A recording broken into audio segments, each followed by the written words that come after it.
RTC బస్ల ద్వారా ప్రజలకు మెరుగైన సేవలు అందించే విధంగా చర్యలు తీసుకున్నామని చింతలపూడి శాసనసభ్యులు సొంగ రోషన్ కుమార్ తెలిపారు. అక్యుఫేసీ ఆధారంగా మరిన్ని నూతన బస్ సర్వీసులను నడుపుతామని ఎమ్మెల్యే స్పష్టం చేశారు. జంగారెడ్డిగూడెం నుంచి చింతలపూడి నూజివీడు మీదుగా విజయవాడను నూతన బస్ సర్వీసును శనివారం ఎమ్మెల్యే ప్రారంభించారు. కొంత దూరం బస్సును నడిపారు, మరికొంత దూరం అదే బస్సులో ప్రయాణించారు. జంగారెడ్డిగూడెం ఆర్టీసీ డిపోలో జరిగిన ఈ కార్యక్రమాన్ని ఉద్దేశించి ఎమ్మెల్యే రోషన్ కుమార్ మీడియాతో మాట్లాడుతూ ప్రజల ఆకాంక్ష మేరకు ఈ బస్సు సర్వీసును ఏర్పాటు చేయడం జరిగిందన్నారు. ప్రతిరోజు ఉదయం సాయంత్రం ఈ బస్సు అందుబాటులో ఉంటుందన్నారు. కావున ప్రయాణికులు దీనిని సద్వినియోగం చేసుకోగలరని కోరారు. అక్యుపెన్సీ ఆధారంగా మరికొత్త బస్సు సర్వీసులో ప్రారంభిస్తామని ఎమ్మెల్యే పేర్కొన్నారు. ఈ కార్యక్రమంలో ఆర్టీసీ డిఎం గంగాధర్ రావు, ఎంఆర్ఓ స్లివ్ జ్యోతి, ఎంఎం వరలక్ష్మితో పాటు కూటమి పార్టీల నాయకులు పాల్గొన్నారు.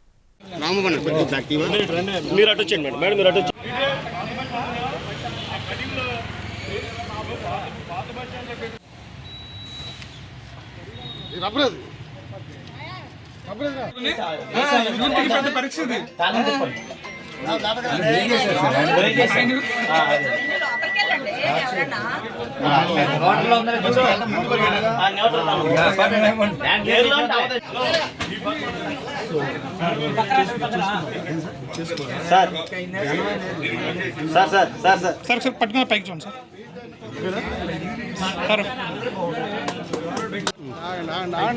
తమ్ముడు నీ కింద పెట్టాలి. ఎవరి కింద పెట్టాలి అన్న? ఫోటో కానిస్టేబుల్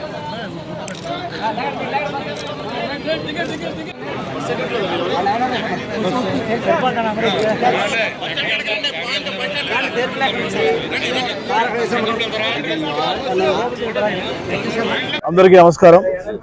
మరి ఈ రోజున జంగారెడ్డిగూడెం బస్ డిపో నుంచి కొత్తగా జంగారెడ్డిగూడెం నుంచి వయా చింతలపూడి మీదుగా మరి నూజివీడు టచ్ చేసుకుంటూ విజయవాడకి మరి ఈ యొక్క బస్ని స్టార్ట్ చేయడం జరిగింది.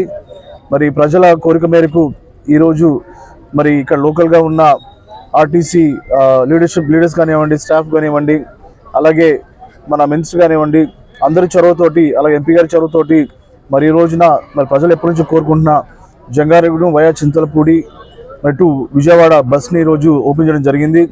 మరి ప్రజలు తప్పకుండా దీన్ని సద్వినియోగం చేసుకుని చెప్పి నమ్ముతున్నాము. ఇది జంగారెడ్డిగూడెంలో మార్నింగ్ 5:30కి బయలుదేరుతుంది.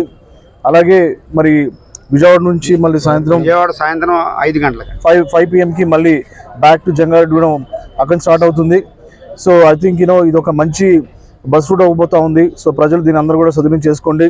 మరి విషయంలో సహకరించిన మరి తెలుగుదేశం, జనసేన, బీజేపీ పార్టీ నాయకులకి, కార్యకర్తలకి, అలాగే మరి లోకల్ ఆర్టీసీ లీడర్స్కి, స్టాఫ్కి, అట్లాగే మరి స్టేట్లో ఉన్న మరి ఇంపార్టెంట్ లీడర్స్కి అందరికి కూడా మరి ఈ యొక్క బస్ రూట్ని ఈరోజు స్టార్ట్ చేయడానికి ఇచ్చిన అవకాశానికి మీకు థ్యాంక్స్ చెప్తున్నాను.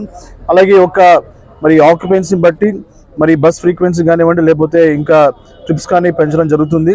బట్ ఇనిషియల్గా మాత్రం మార్నింగ్, ఈవినింగ్ 2 ట్రిప్స్ ఉంటాయి. సో మరొకసారి మీ అందరికి కూడా ధన్యవాదాలు తెలియజేస్తున్నాను. Thank you.